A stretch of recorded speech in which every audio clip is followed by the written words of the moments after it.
intambara zirirwa zirihuza abana bato bambara ubusa bakajya ku muhanda bakambara ubusa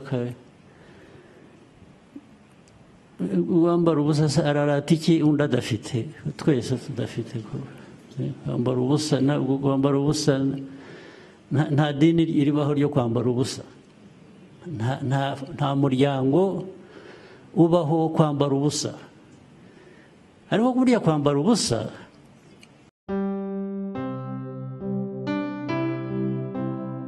wow ubu byaciyemo aho uherereye hose ku isi ushobora kwiga gucuranga gitari cyangwa piano utiriwe uva mu rugo. Dufite software dukoresha ukagira ngo wicaranye na mwarimu. Abifuza namwe gusohora indirimbo turabafasha aho waba uherereye hose ku isi. Wifuza ko tugukorera instrumental zo kuririmbiraho n'ibindi byose bikenera studio turagufasha cyane. Dufasha abaririmbyi, abahanzi n'abaramyi bifuza kwagura ibikorwa byabo mu buryo bwo kubatunganiriza worship sessions banyuza ku channels yabo. Dufasha n'abifuza kwiga kuririmba yaba muje ku ishuri cyangwa mukigira online mwibereye mu rugo. Ku bari mu Rwanda namwe mwadusanga aho dukorera Kigali Remera mugahabwa izi service zose. Duhamagare cyangwa twandikire kuri izo nimero ubona kuri screen yawe. Nyakubahwa Perezida wa Repubulika, mwakoze cyane kuza kwifatanya natwe. Twiteguye kumva ijambo n'impanuro mwaduteguriye. Umwanya ni uwanyu.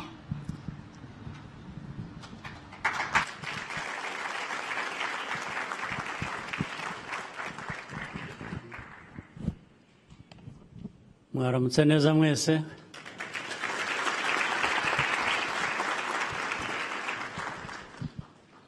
Nabonye bakora hariya cyane mbona ko hari ibyapfuye mpitamo kuhihorera nkavugana namwe turi kumwe kurusha.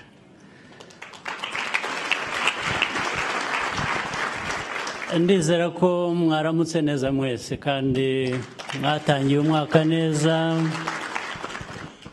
kugeza ubu, ariko igihe kinini cy'umwaka kiracyari imbere. Ndibwira ko nabwo byose bizagenda neza. Ubwo ngira ngo mbashimire ko mwadutumiye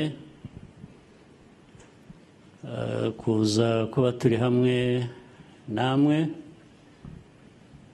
muri uyu mwanya wo gushima no gusangira ibitekerezo bitandukanye. Tubabyishimiye kandi iteka turabyishimira. Nagira ngo mbafashe cyangwa mumfashe kwakira n'abashyitsi bavuye hirya no hino nabo bari hano kwifatanya natwe.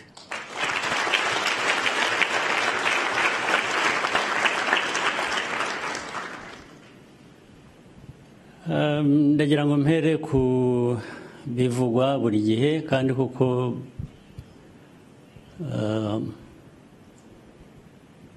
nk'abantu n'ibikorwa byacu n'inshingano dufite, hari byinshi bihora bigomba gusubirwamo buri munsi buri gihe ntiturambirwe, kubera ko nk'abantu ntabwo ibintu bifata umurongo uko byifuzwa ako kanya ngo birangirire aho, ndetse niba birimo no gukora n'amakosa abantu barayakora ugakosora, ejo ukagerageza ugakora ibindi, ndetse ukaza gusanga amakosa yongeye yabaye. Hari ijambo riduhurije hano rero, ijambo ndetse rijyanye no kuba turiho. Kuba turiho hari impamvu, naho duturuka ahenshi hadasobanuka kuri buri wese ngo amenye ko abantu babaho bate, bavuye hehe, isi yaremwe ite cyangwa yabayeho ite, uko washaka kubyita uko ariko kose. Ibyo ni ibibazo bya buri munsi bihora bishaka ibisubizo, ariko igihe ibyo byose bitaratungana, abantu bo bariho, turiho, tugomba gukomeza kubaho, tukagira ibyo dukora. Niyo abantu baba batarasobanukirwa buri kintu cyose kijyanye n'impamvu abantu bariho, cyangwa se na buriya bushobozi tutumva neza cyane twese, rimwe na rimwe sinzi ko hari ubyumva neza, bwanatumye tubaho, ibyo bita kurema. Twaremwe dute, nande, aho hagati haba ibitekerezo byinshi bivugwa ku muntu abishatse, ariko icyo tutahakana ni uko turiho, ni uko ibintu biriho. Ushaka inkomoko yabyo uko wayumva, ibyo birakomeza, abantu babana nabyo. Hagati yo kwemera rero no gushakisha ubundi buryo ubwo ari bwo bwose ku muntu uwo ari we wese, hari iki? Abenshi niho twisanga, binagaragazwa nuko ibyigishwa ndetse byavuzwe kandi byumvikana bizima, abantu duhora tuvuga ibyiza biriho dukwiriye kuba dukora, ndetse ari nabyo bivamo gushimira. Gushimira bivuze ngo warahawe icyo ushimira, urashimira ibyo wahawe. Ariko wowe utanga ryari? Urahabwa gusa bikarangirira aho? Nawe ugomba kugira icyo utanga, naho haba hari ikibazo. Ibyo uhawe ugashimira, ugahora ushimira ibyo uhawe, we ntugire icyo utanga, ubwo niho abantu bakwiriye kuba bisuzuma.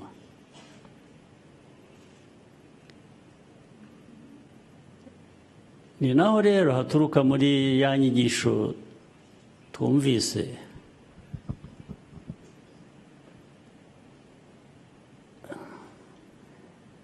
ni naho hagaragarira intege nke z'umuntu.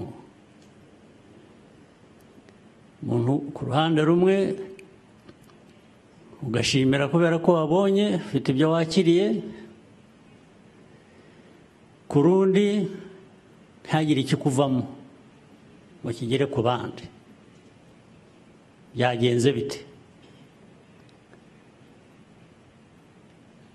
Niho rero ingufu nke z'abantu zikomeza kugaragarira, ni nazo ziganisha mu byo twahoze twumva.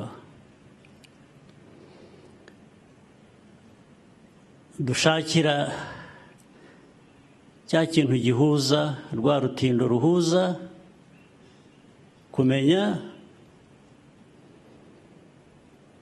guhabwa,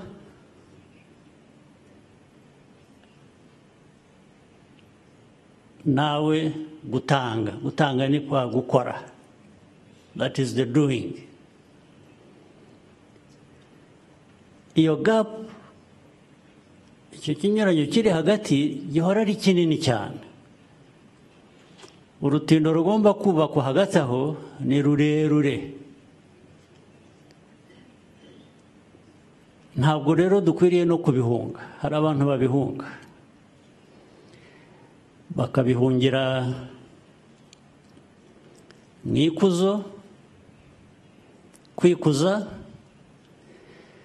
ku buryo ndetse wowe ushaka kwerekana ko uruta abandi,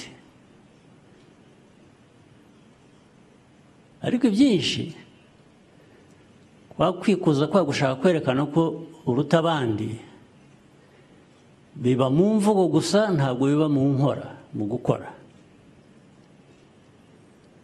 Ariko niho bikwiriye, niba ushaka kuruta abandi bive mu gukora ubigaragaze, ndetse binagaragarire mu nyungu abandi babivanyemo. Rero nabyita mu buryo busanzwe, mu magambo asanzwe,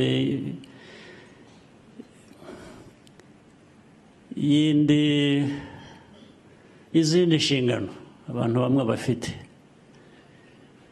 ni urugamba, ni nko guhara ku rugamba. Guhara ku rugamba uringaniza ibyo tuzi dukwiriye kuba dukora, bwa bumenyi bubiduha n'ibikorwa dukwiriye kuba dukora, kandi ibyo ntushobora kubihisha, ntushobora kubeshya abantu uti jyewe ibintu byose nzi mbishyira mu bikorwa. Oya, ibikorwa kuba bihari cyangwa bidahari bizakugaragaza, ntushobora kubeshya.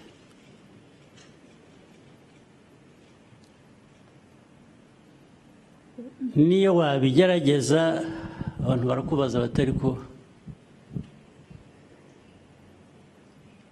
imitima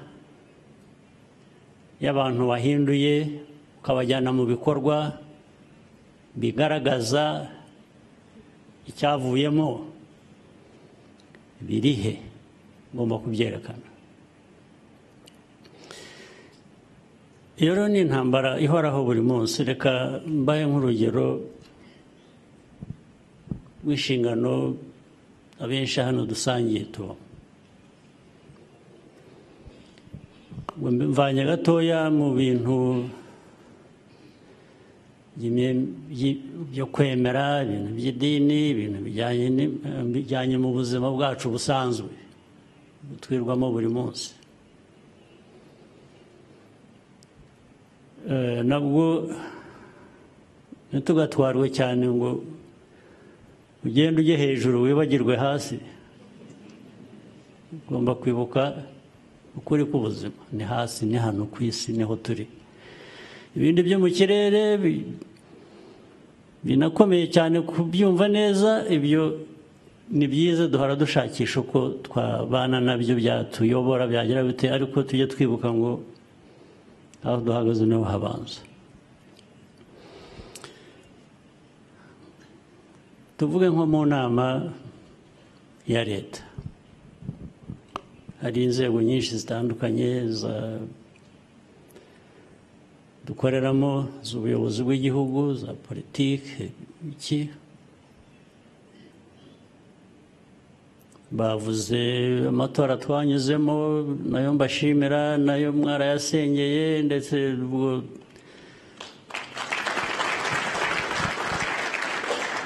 turabishimira.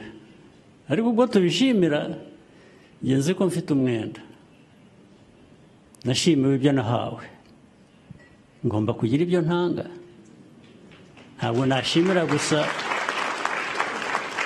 ntabwo nahabwa gusa ngo nishime, ariko abantu bategereze ku kizamvamo kijyanye n'icyo nahawe ngo kibure. Ubu mba afite ikibazo. Muri leta, mu mikorere ya buri munsi, turicara no mu nama, tugakora, tugafata ingamba z'ibizakorwa, bizabikora bizava he, abazabikora ni bande, tukabyumvikana. Ndetse tukongera tukica ibintu byose tukabishyira ku murongo.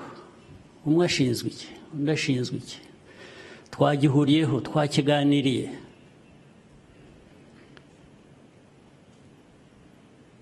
tukavuga ngo tuvuye aha tugiye gushyira ibintu mu bikorwa.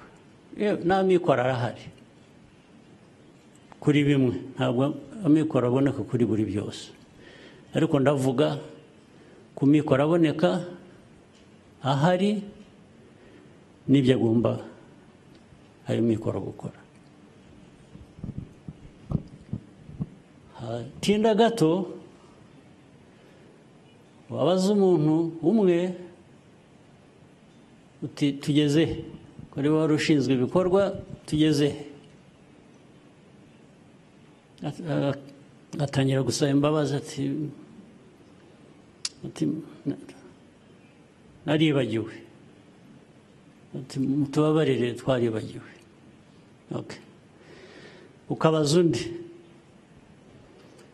ahubwo ati twarabikoze. Mugeze mwakoze ibiki? Mugeze wajya ugasanga ibyo yakoze ni ibindi bitandukanye n'ibyo mwumvikanye. Utse ko wakoze ibintu bitandukanye n'ibyo twumvikanye, habaye iki? Ati nagira ngo turareba, ati nagize ngo, ati ikaba ibindi bintu birebire. Okay, niba waragize ngo, niba hari ikindi wabonye cyari kinyuranye n'ibyo twumvikanye kizima wagomba gukora,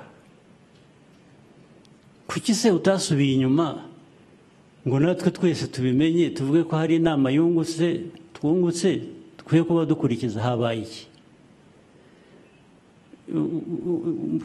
Mu ncamake umuntu ahera ko asaba imbabazi gusa. Ibyo rero ntabwo ari ikibazo kinini, ibyo birasanzwe, umuntu yakora ikosa, ibyo rwose kuri ibyo nta nubwo ari cyo kibazo. Ariko iyo bibaye rimwe ku muntu umwe akabisabira imbabazi, uwo muntu ejo bikongera bikagenda gutyo, ejo bikongera bikagenda gutyo,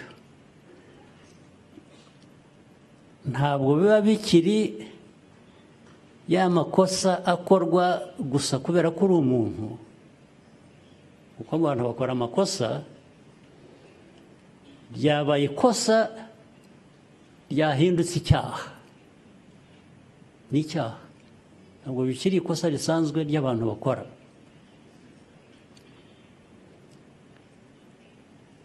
Ibyo rero bigahoraho, ukwezi kugashira, kugashira, ibiri gashira, ari abantu basubiramo batyo buri munsi. Hari ubwo rero bigeraho noneho kwibaza ariko se amaherezo azaba ayahe?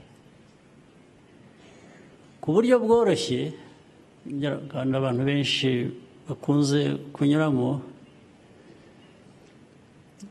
babiragiza ubushobozi bundi buturenze, ubwo babihunze, babiragiza, tukajya kubisengera, tukajya buriya ni ukubihunga, ntabwo ari ikindi, kuko ibyo usaba waranabihawe, ahubwo ntubikoresha. Bigaragarira, there will be results or no results. Nta rundi rubanza. Naho n'ujya gusaba, niyo wajya usaba abagatolika, niyo basoma n'iki amashapure, niyo wasoma amashapure 40, nta kizavamo, kubera ko ibyo uriho usaba urabifite, warabihawe, ahubwo ntubikoresha. Ahubwo nuko abo tunasenga cyangwa ibyo bwa bushobozi tutavugana nabwo ngo gutyo. Hari abavuga ko bavugana nabwo, ariko ngenzi ko bikigoranye, biragoranye. Ariko niba twavuganaga n'ubwo bushobozi ku buryo bworoshye gutyo rwose buba butubwira batari wowe urashaka iki, wansabye iki ndakiguha, ahubwo wagombaga kugikoresha kugira ngo ugere kuri iki, ntabyo wakoze, ubu urasaba iki, keretse niba usaba ngo abe aricyo ukigukorera. Nabyo rero ubu ni ikindi kibazo tugomba kwibaza rero twebwe nk'abantu mu byo dushinzwe, mu bushobozi butandukanye dufite ariko bufite aho bugarukira, ugomba gusubira inyuma utari kumbikoresha iki. Ba bandi bavugaga who have arrived where there is no such arrival, kuko niyo mpamvu niyo waba wageze aho washakaga hari ahandi hagusaba kugera. Igihe uriho biragusaba guhora ubona aho ugomba kugera ushaka kugira ngo uhagere. Nanone reka mbigarure mu buzima bwacu busanzwe nk'abantu. Inzego za leta reka mbe nzishyize iruhande, ariko hari n'ubuzima busanzwe bw'abantu, bw'imibanire, bw'imico, bw'imikorere, bw'ibiki. Murabizi hano, ndetse kenshi nidufata umwanya nk'uyu ujye utuviramo gushaka kugira ngo tubitware hanze hariya.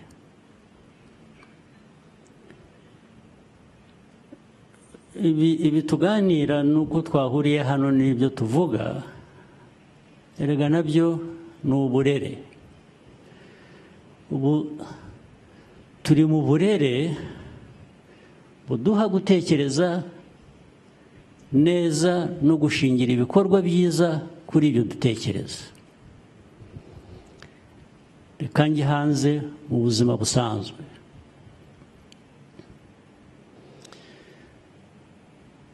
Mbona raporo hafi buri gitondo cyangwa se mu cyumweru mba mbonye nyinshi zimbwira ko abantu bifashe hirya no hino, ese mu gihugu abantu barihaza bakigaburira, bafite ibyo kurya, twarejeje cyangwa abantu barashonje, cyangwa izindi zikaza zimbwira ziva mu bapolisi zimbwira haraye habaye za agisida 20 n'izi ngizi kuva hariya muri bo 50% zabaye kubera ko bari basinze. Abantu baraye bicanye, hari abantu bapfuye bazi indwara, undi yazi iki, undi mugore yaratemwe n'umugabo we, rimwe na rimwe biba the other way around, ariko nibyo bikeya kurusha.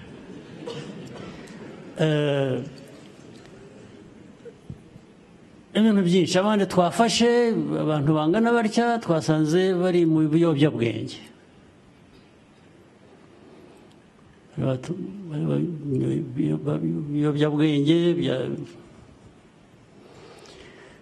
imiryango yahungabanye,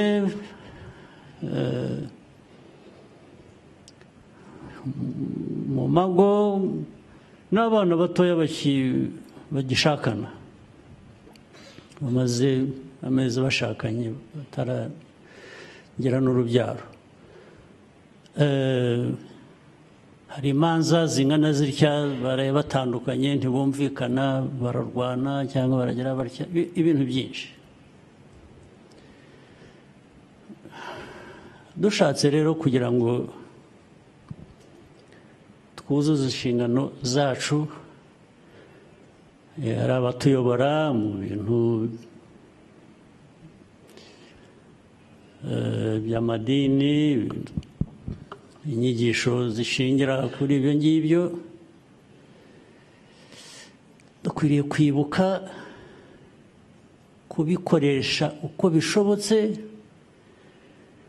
kugira ngo tugabanye ibihungabanya umuryango nyarwanda. Kwikoresha uburyo bwo ari bwo bwose. Iyo ubona umubare wa abana bashakanye ejo bundi b'imyaka 20, umwe n'9 undi n'5 bashakanye n'uwa 30 abakiri muto n'abashakaniye ntabwo ari intambara, ntabwo ari ukurwana hagati yabo ya buri munsi. Bashakanye bagira umuryango utuze, amahoro ndetse umere neza ugenda ukura. Ntabwo ari ukwirirwa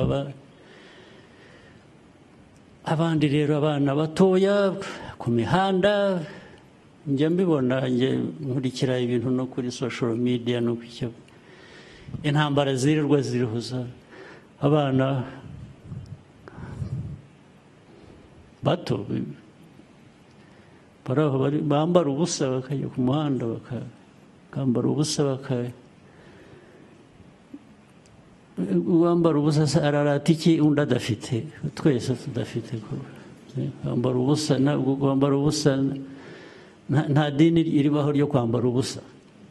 Nta muryango ubaho wo kwambara ubusa. Ariko burya kwambara ubusa ntabwo ari bwa busa. Burya bambaye ubusa no mu mutwe. Ni ubusa buri mu mutwe, nicyo kibazo. Niho bishingira. Mbwira rero ukuntu wakwemerera umuryango nyarwanda kubaho gutyo, ukibwira ko nubwo twicaye hano twebwe nk'abayobozi mu nzego zitandukanye, inshingano tuzaba twuzuza ni izihe? Ni izihe? Tuzibaze, ni izihe? Ni zambika ubusa abanyarwanda uko abana tubarera. Ariko ari abana, ari abakuru, ari iki, nuko turerwa, uko turera. Ba bandi rero navuze b'ibiyobyabwenge ugasanga mu bakuru, abantu bakuru mu muryango, ariko bya biyobyabwenge nibyo bivamo ingaruka zindi z'imiryango guhora irwana buri munsi. Wanakwicaza n'abantu ukababaza turi murapfa iki? Hakazamo rero bya bindi buri wese yumva ko ari uri mukuri. Ntawe ushobora korohera undi, wabiganire bakemure ibyo ushaka, ineza ushaka niyo n'undi ashaka. Uruhare tugira twebwe nk'abayobozi, baba mu madini, baba muri leta, ni uruhe ruhare tugira rwo kugabanya ibyo bintu muri twe, mu miryango, hanze? Turebe hirya tubyihorere, tuvuge ngo bibe uko bishatse. Twaba tumaze iki se? Twaba twebwe inshingano zacu ari izihe? Tugende duhere mu ikuzo gusa, twirebe, twumve ko turuta abandi cyangwa dukora, ariko abandi bibe uko bibaye. Ntabwo wujuje ya nshingano, urabeshya. Ikintu cyo kubeshya, cyo kudakoresha ukuri, ubuyobozi ubwo ari bwo bwose, bwaba ubwigisha bwo mu madini, bwa bushobozi buri mu nzego za leta, ariko noneho bitari n'ibyo. Ntabwo rega abantu bose bari muri leta cyangwa bari mu madini. Ubushobozi n'ukuri bukwiye kuba gukoreshwa no mu bantu gusa, mu miryango, umuryango wawe. Nta ushyize idini iruhande ugashyira ko leta iruhande, no mu muryango wawe ikiganiro ugirana n'umuryango wawe gishobora gufasha kubaka ni ikihe? Ukwiye kubyibaza buri munsi buri munsi buri munsi. Ntabwo uzareka kurera mu muryango wawe ngo idini rizakurerere cyangwa leta izakurerere. Ntabwo ari byo. Bikwiye guhera kuri wowe. Ndetse ntitwimakaze ibidakwiye kuba mu bantu ngo tubyemere bibeho, bikore, bikoreshwe, bise nkaho nta cyabaye. Ntabwo ari byo. Buri munsi buri munsi kuba twahuriye hano ni nacyo kinzana hano. Nabonye umwanya wo kuza nkinegura, narangiza nkagenda. Ibindi uko bizaba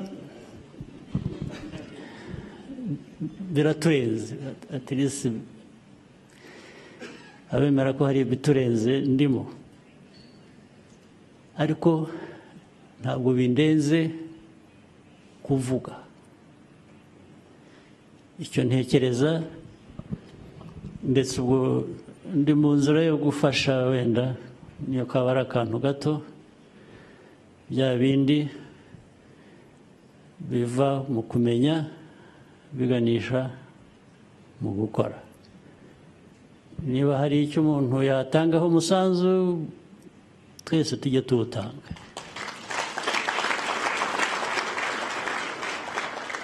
Ariko ndabasabye, ibintu nababwiye mbona ntabwo nabishyize mu kuri kwabyo kose uko bingana, ni byinshi. Turasenya igihugu cyacu, turasenya igihugu turebera ibidakwiye kuba bikorwa. Isindo, ibiyobyabwenge, indwano z'urudaca zitarangira buri munsi buri munsi. Abantu baba bari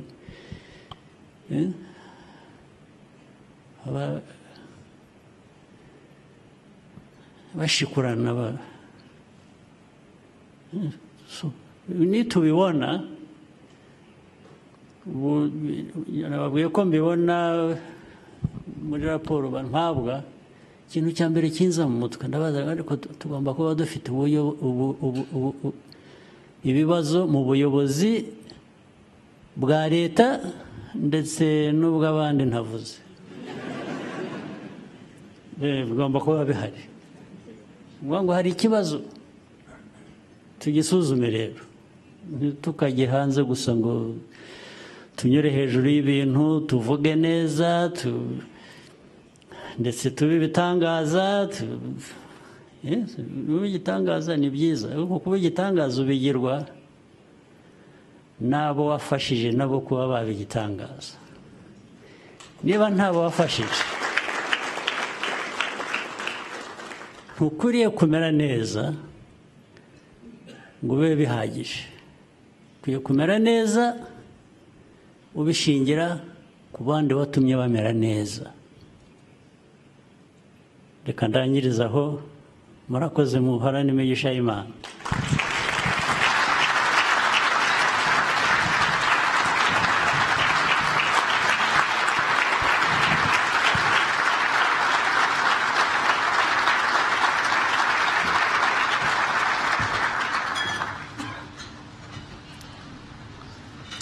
Murakoze cyane nyakubahwa Perezida wa Repubulika ku nama nziza n'impanuro n'impamba nziza yo gutekerezaho no gushyira mu bikorwa muri uyu mwaka. Igikorwa cyaduteranyirije hano kiri kugana ku musozo.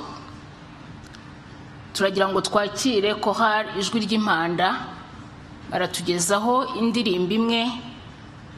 Nibasoza kuririmba, Madame Anne Mukeshimana araza kudufasha adusoreze n'isengesho. Murakoze.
nyakubahwa perezida wa repubulika mubitwemereye twafatanya tugashima Imana.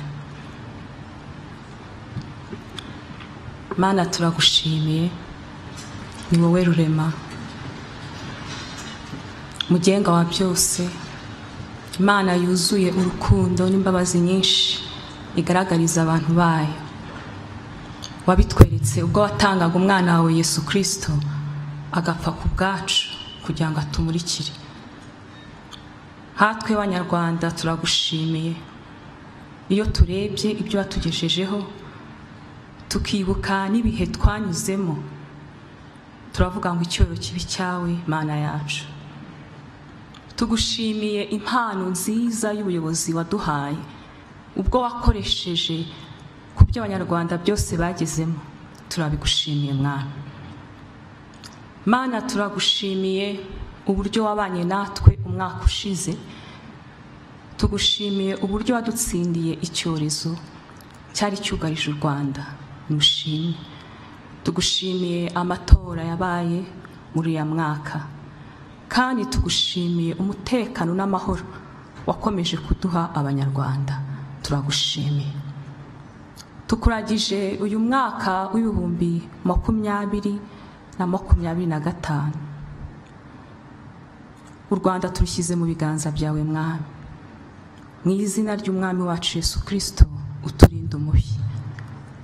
Dusengeye umuyobozi mukuru wacu n'umuryango we ndetse nabo bafatanyije bose kuyobora iki gihugu, ngo ubahe ubuzima bwiza, ubahe uburame kugira ngo baramire kubona ibyiza, kandi bakomeza kutuyobora bayobowe nawe Mwami. Tugusabye ngo ukomeze guha igihugu cyacu umutekano n'amahoro. Dusabye iterambere rirambye mu nzego zose, kandi tukweretse kugira ngo utange uburumbuke mu gihugu cyacu, uturinde ibiza, uzaduhe byiza by'amanywa, uzaduhe byiza by'imvura, mu izina ryawe Mwami. Dusengeye umuryango mugari w'abanyarwanda kugira ngo uwubake rwose. Tukweretse urubyiruko rwacu arizo mbaraga zacu, kugira ngo urufashe rwe gukomeza kuyobya n'ibiyobyabwenge ndetse n'ibindi byose bibarangaza. N'abana b'u Rwanda turabasengeye. Ijambo ryawe riratubwira ngo Kristo yatanze ubuzima bwe ku bwacu, natwe ibidukwiriye nuko dutanga ubuzima bwacu ku bwa bene data.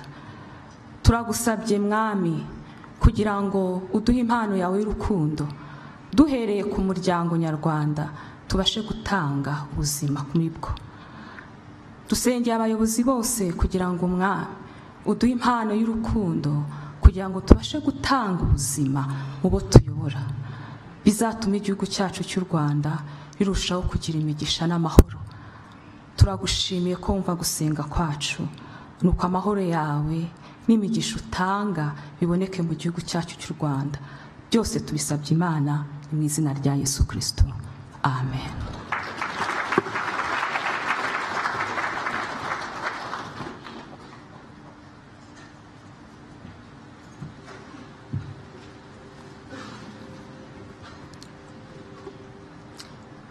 Nyakubahwa Perezida wa Repubulika na Madamu, tubashimiye byimazeyo ko mwafatanyije natwe uyu munsi. Chorale irakomeza kuturirimbira mu gihe duherekeza umushyitsi mukuru. Murakoze cyane.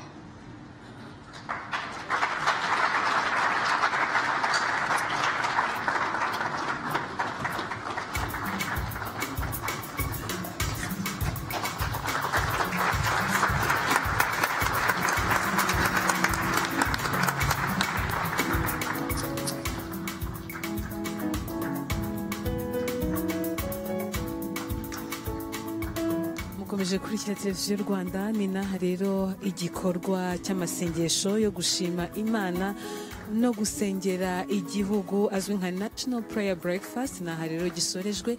Tubibutsa yuko cyitabiriwe na nyakubahwa Perezida wa Repubulika Paul Kagame ndetse na Madame Jeannette Kagame ndetse n'abandi bayobozi batandukanye mu nzego za guverinoma ndetse n'inzego z'abikorera n'abakorera muri leta ndetse n'abayobozi b'amadini n'amatorero. Ariko kandi ni igikorwa cyanitabiriwe n'inshuti z'u Rwanda, abanyamahanga hirya no hino banashimiwe. Ni igikorwa rero cyaranzwe no gushima Imana ndetse hakaba rero hanigishijwe ijambo ryatanzwe na Dr. Nathan Chiroma, akaba ari umuyobozi wa Africa College of Theology, aho rero yagarutse ku bijyanye n'iki ijambo ry'Imana risaba cyane cyane abayobozi, avuga ati ni ngombwa yuko ibyo twigisha bijya no mu bikorwa, ntitwigishe abantu ibyo tudakora, ati dukwiriye kuba ingero nziza.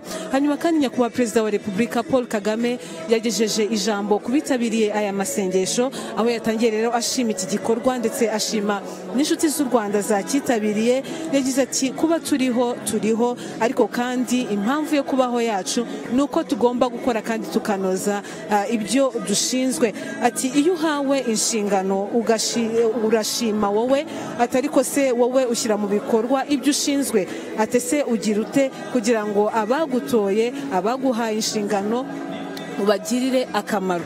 Yanasabye kandi abayobozi kureka ibikorwa bikivugira kurusha ko bo bakwivugira. Ati ntabwo dukwiriye kwiha ikuzo, ahubwo duhabwe ikuzo n'ibikorwa dukorera abaturage bigahindura ubuzima bwabo. Yanenze kandi abakora amakosa yisubira, umuntu akagirwa inama ariko agasubira muri rya kosa n'ubundi yasabwe kureka. Ati ibi ntibikwiye, bituma iterambere ry'igihugu ndetse n'imishinga migari igihugu kiba cyarashizeho cyangwa se cyarateganyije bigenda bigura intege kugira ngo ishyirwe mu bikorwa. Ariko kandi yanakomoje ku ruhare rwa buri wese, umuyobozi n'ababyeyi muri rusange. Aravuga ati hari ikibazo cyo kurebera amakosa, hari ikibazo cyo kubona urubyiruko rwacu rumwe na rumwe rwitesha ikuzo tukabyihorera. Ati ibyo byose ntabwo bikwiye, ati ibyo ni ugusenya u Rwanda. Ati dukwiriye kurebera ikibi ngo tuceceke, ahubwo dukwiriye kuba